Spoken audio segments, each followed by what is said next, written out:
Grimm's Fairy Tales by the Brothers Grimm. The Goose Girl. The king of a great land died, and left his queen to take care of their only child. This child was a daughter, who was very beautiful, and her mother loved her dearly, and was very kind to her. And there was a good fairy too, who was fond of the princess, and helped her mother to watch over her. When she grew up, she was betrothed to a prince who lived a great way off. And as the time drew near for her to be married, she got ready to set off on her journey to his country. Then the queen, her mother, packed up a great many costly things, jewels, and gold, and silver, trinkets, fine dresses, and in short everything that became a royal bride. And she gave her a waiting maid to ride with her, and give her into the bridegroom's hands. And each had a horse for the journey. Now the princess's horse was the fairy's gift, and it was called Falada, and could speak.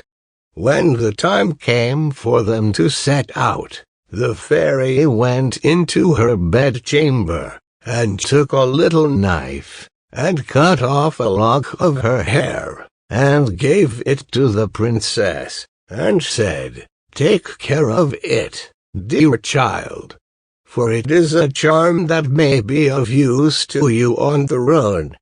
Then they all took a sorrowful leave of the princess, and she put the lock of hair into her bosom, got upon her horse, and set off on her journey to her bridegroom's kingdom. One day, as they were riding along by a brook, the princess began to feel very thirsty, and she said to her maid, "Pray get down, and fetch me some water in my golden cup out of yonder brook, for I want to drink."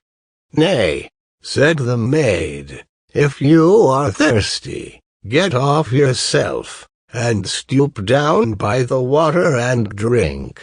I shall not be your waiting maid any longer." Then she was so thirsty that she got down, and knelt over the little brook, and drank. For she was frightened, and dared not bring out her golden cup. And she wept and said, "Alas! What will become of me?" And the lock answered her, and said, "Alas! Alas! If thy mother knew it, sadly, sadly, would she rue it." But the princess was very gentle and meek, so she said nothing to her maid's ill behavior, but got upon her horse again.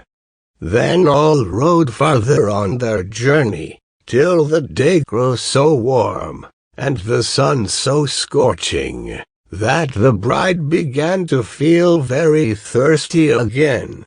And at last, when they came to a river, she forgot her maid's rude speech, and said, "Pray get down, and fetch me some water to drink in my golden cup."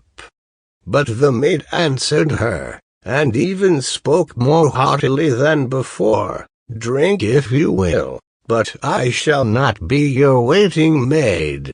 Then the princess was so thirsty that she got off her horse, and lay down, and held her head over the running stream, and cried and said, "What will become of me?"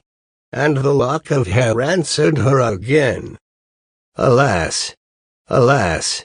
If thy mother knew it, sadly, sadly, would she rue it."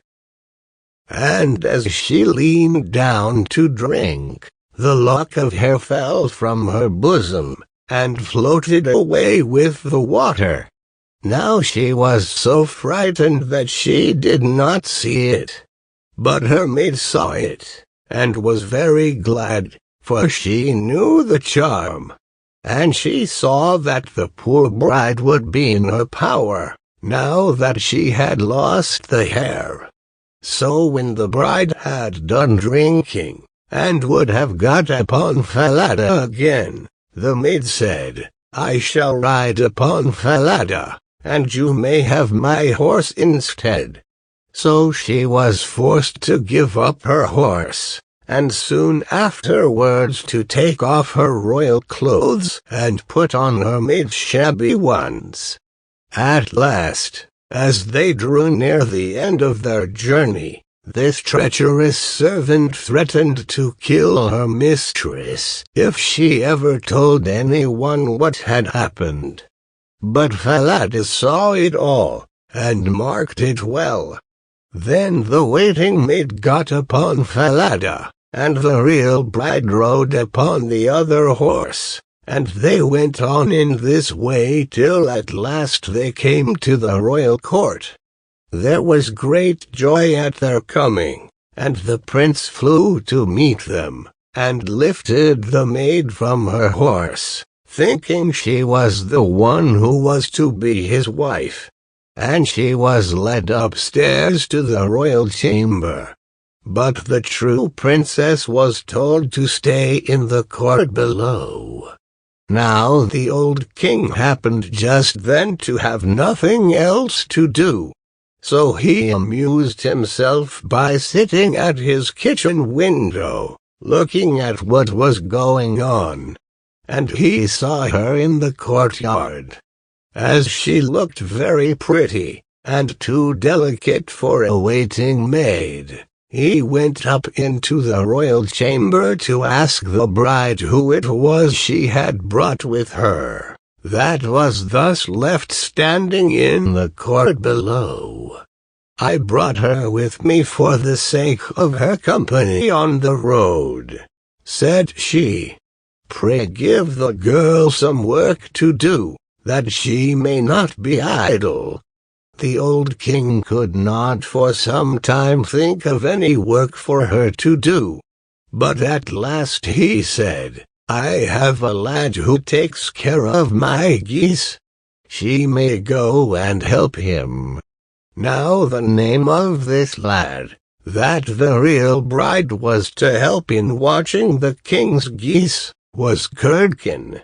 But the false bride said to the prince, "Dear husband, pray do me one piece of kindness." "That I will," said the prince. "Then tell one of your slaughterers to cut off the head of the horse I rode upon, for it was very unruly, and plagued me sadly on the road."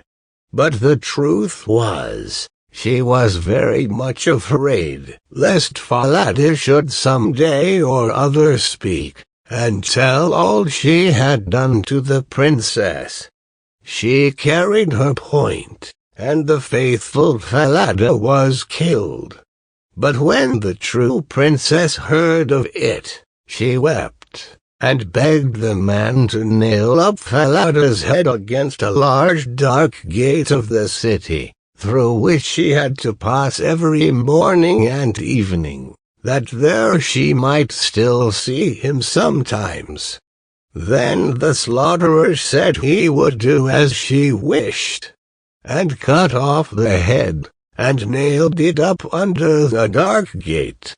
Early the next morning, as she and Curdken went out through the gate, she said sorrowfully, "Falada, Falada, there thou hangest." And the head answered, "Bride, bride, there thou hangest. Alas, alas, if thy mother knew it, sadly, sadly, would she rue it." Then they went out of the city, and drove the geese on. And when she came to the meadow, she sat down upon a bank there, and let down her waving locks of hair, which were all of pure silver. And when Curdken saw it glitter in the sun, He ran up, and would have pulled some of the locks out, but she cried, "Blow, breezes, blow. Let Curdken's hat go. Blow, breezes, blow. Let him after it go. O'er hills, dales, and rocks, away be it whirled till the silvery locks are all combed and curled." Then there came a wind, so strong that it blew off Curdken's hat, and away it flew over the hills, and he was forced to turn and run after it, till, by the time he came back, she had done combing and curling her hair, and had put it up again safe. Then he was very angry and sulky, and would not speak to her at all. But they watched the geese until it grew dark in the evening, and then drove them homewards.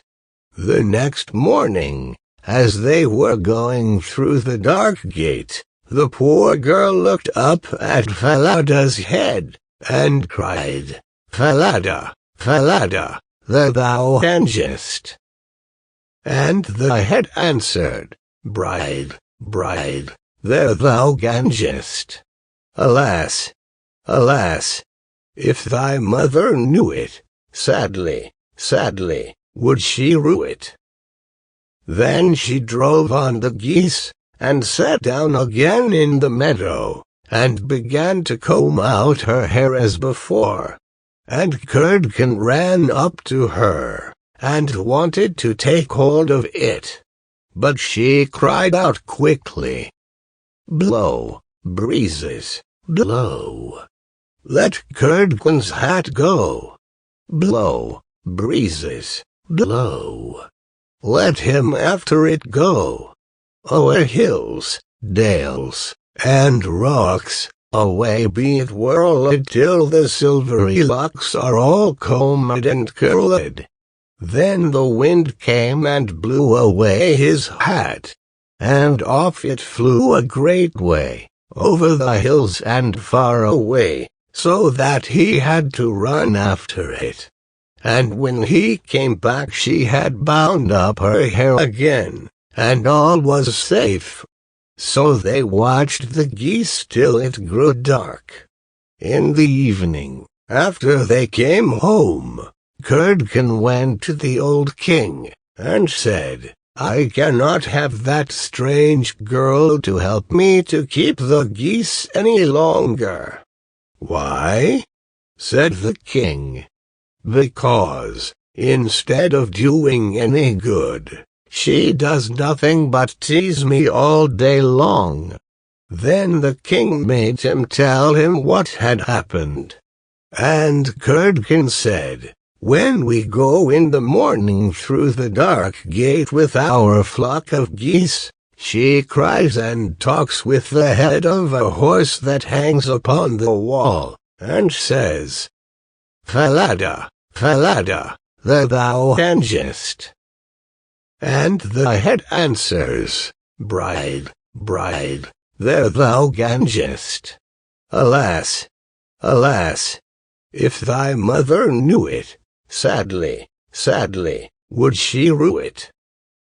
And Curdken went on telling the king what had happened upon the meadow where the geese fed, how his hat was blown away, and how he was forced to run after it, and to leave his flock of geese to themselves. But the old king told the boy to go out again the next day, and when morning came, he placed himself behind the dark gate, and heard how she spoke to Falada, and how Falada answered. Then he went into the field, and hid himself in a bush by the meadow's side.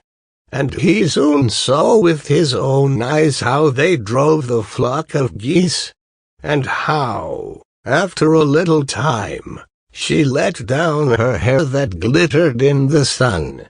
And then he heard her say, blow, breezes, blow. Let Curdken's hat go, blow, breezes, blow. Let him after it go, o'er hills, dales, and rocks, away be it whirled till the silvery locks are all combed and curled. And soon came a gale of wind, and carried away Curdken's hat, and away went Curdken after it, while the girl went on combing and curling her hair. All this the old king saw, so he went home without being seen. And when the little goose girl came back in the evening, he called her aside, and asked her why she did so, but she burst into tears, and said, "That I must not tell you or any man, or I shall lose my life." But the old king begged so hard, that she had no peace till she had told him all the tale, from beginning to end, word for word. And it was very lucky for her that she did so, for when she had done the king ordered royal clothes to be put upon her, and gazed on her with wonder, she was so beautiful. Then he called his son and told him that he had only a false bride, for that she was merely a waiting maid, while the true bride stood by. And the young king rejoiced when he saw her beauty, and heard how meek and patient she had been. And without saying anything to the false bride, the king ordered a great feast to be got ready for all his court. The bridegroom sat at the top, with the false princess on one side, and the true one on the other.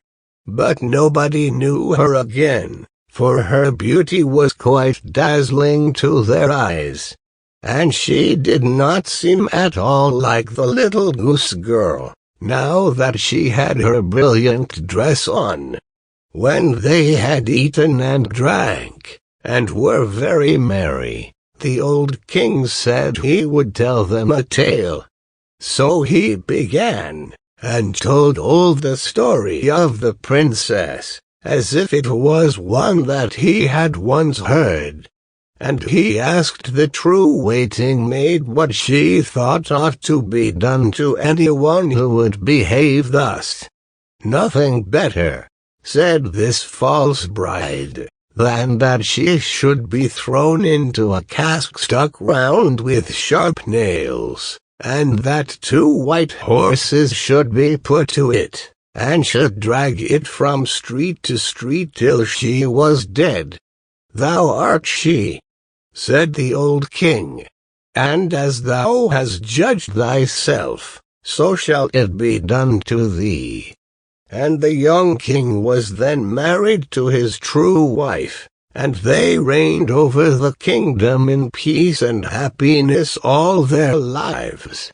And the good fairy came to see them, and restored the faithful Falada to life again.